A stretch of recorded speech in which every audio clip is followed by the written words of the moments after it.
Sometimes I respond to a Muslim in the comments section of YouTube, and then I see other Muslims using the same silly argument, so I have to respond over and over again. And then I realize that I should just put the response into a video so that anyone who encounters the argument can simply share the response.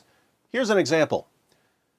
Goldman writes, in the book of Matthew 26:39, Prophet Jesus, peace be upon him, fell on his face and prayed just like the Muslims do in Mecca and Medina 5 times every day.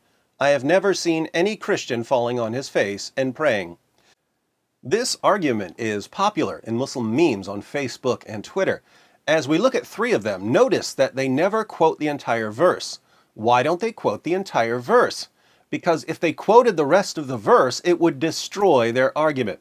So, here's a picture of a Muslim praying, and we read at the bottom, and he, Jesus, went a little farther and fell on his face and prayed. Rest of the verse omitted, Matthew 26:39. Once again, and he, Jesus, went a little further and fell on his face and prayed. Rest of the verse omitted, Matthew 26:39. Then we have, even Jesus, peace be upon him, bowing to the ground praying to his God. Odd that Muslims who constantly complain about images of Muhammad are so quick to pass around a picture of Jesus. One more, Jesus prayed like this, Matthew 26:39, why don't you? This one doesn't quote any of the verse. So this is meant to show that Jesus prayed like a Muslim, and that he must have been a Muslim, and that followers of Jesus should therefore convert to Islam. Now for my response.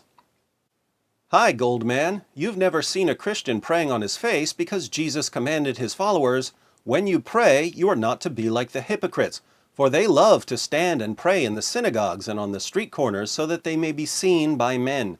Truly I say to you, they have their reward in full.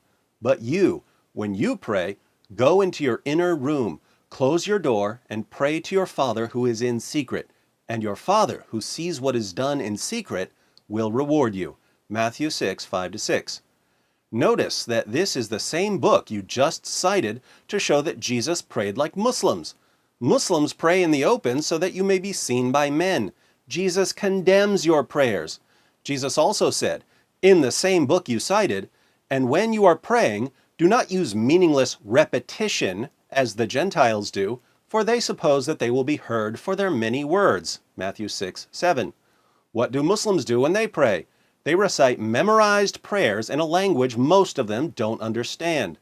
Even more hilarious, the exact verse you cited condemns you. And here's why Muslims never quote the entire verse when they use this argument. Matthew 26:39 reads, and he went a little beyond them and fell on his face and prayed, saying, my Father, if it is possible, let this cup pass from me, yet not as I will, but as you will. Jesus calls God my Father. According to the Quran, 9:30, Jesus is not the Son of God. Indeed, the Quran declares that Allah is a father to no one. See 5:18, 1988-93, and 21:26. So, if we believe the verse you cited, Islam is false. Beyond this, Jesus prayed in different positions. John 17:1 states, Jesus spoke these things, and lifting up his eyes to heaven, he said, Father, the hour has come, glorify your Son, that the Son may glorify you. Jesus prayed while looking up to heaven. I've never seen a Muslim pray like this. Notice also, once again, that Jesus calls God Father and declares himself to be the Son. So, your proof of Islam is something that thoroughly contradicts Islam. Thank you for proving, based on the teachings of Jesus, that Muhammad was a false prophet. I think I'll make a video about this. Now, when Muslims look up Matthew 26, verse 39, and read that Jesus calls God my Father, and then cut that part off because the Quran says that Allah is a father to no one, and they post part of the verse and claim that it supports Islam, isn't that highly deceptive? Why is this kind of deliberate deception so common among Muslims who are trying to convert Christians? Let me know what you think in the comments section. Oh, and by the way, since so many Muslims are using this silly argument, I've posted the text of my response in the description box. So when you see the argument, Feel free to either share this video or cut and paste the response.